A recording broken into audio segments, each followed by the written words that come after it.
السلام علیکم ورحمۃ اللہ وبرکاتہ۔ رمضان المبارک کی سب سے بڑی عبادت روزہ رکھنا ہے۔ اللہ تعالیٰ کا ارشاد ہے، یا ایھا الذین آمنوا کتب علیکم الصیام کما کتب علی الذین من قبلکم لعلکم تتقون۔ ایمان والو، تمہارے اوپر روزے اسی طرح فرض کیے گئے ہیں جیسے پہلی امتوں پر فرض کیے گئے تھے، تاکہ تم تقوی اختیار کرو۔ یہ ایسا مہینہ ہے، رمضان کے روزوں کا ایک بڑا فائدہ یہ ہے کہ اس سے پچھلے تمام گناہ معاف ہو جاتے ہیں۔ آپ صلی اللہ علیہ وسلم کا ارشاد ہے، من صام رمضان ایمانا و احتسابا غفر له ما تقدم من ذنبہ۔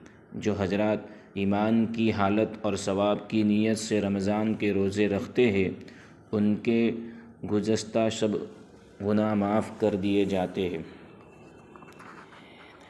ایک مرتبہ رسول حضور صلی اللہ علیہ وسلم نے رمضان المبارک کے قریب ارشاد فرمایا کہ رمضان کا مہینہ آ گیا ہے جو بڑی برکت والا ہے۔ حق تعالیٰ شانہ اس میں تمہاری طرف متوجہ ہوتے ہیں اور اپنی رحمت خاصہ نازل فرماتے ہیں، خطاؤں کو معاف فرماتے ہیں، دعاؤں کو قبول کرتے ہیں، تمہارے تنافس کو دیکھتے ہیں اور ملائکہ سے فخر کرتے ہیں۔ بس اللہ کو اپنی نیکی دکھاؤ۔ بد نصیب وہ ہے جو اس مہینے میں بھی اللہ کی رحمت سے محروم رہ جاوے۔ اور دوسری بات یہ ہے کہ روزہ رکھنے کی حالت میں کچھ اعمال کو خوب اہتمام کے ساتھ ادا کرنا ہے۔ کلمہ طیبہ کو کثرت سے پڑھنا ہے، استغفار کو کثرت سے پڑھنا ہے، جنت کی طلب، جہنم سے پناہ، سحری اور افطار میں خوب دعاؤں کی پابندی کرنا ہے۔ ہم لوگ اس وقت کھانے پر اس طرح گرتے ہیں کہ دعا مانگنے کو تو کہاں فرصت ہی نہیں ملتی، خود افطار کی بھی دعا یاد نہیں رہتی اس وقت۔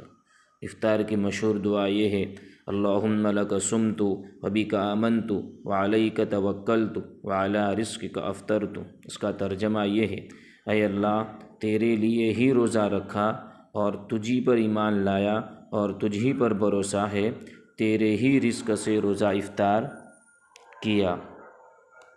اور ہر قسم کے گناہوں سے بچنا، قرآن کریم کی تلاوت کو خوب کثرت سے کرنا اور راتوں کا قیام یعنی تراویح اور نوافل کی پابندی کرے۔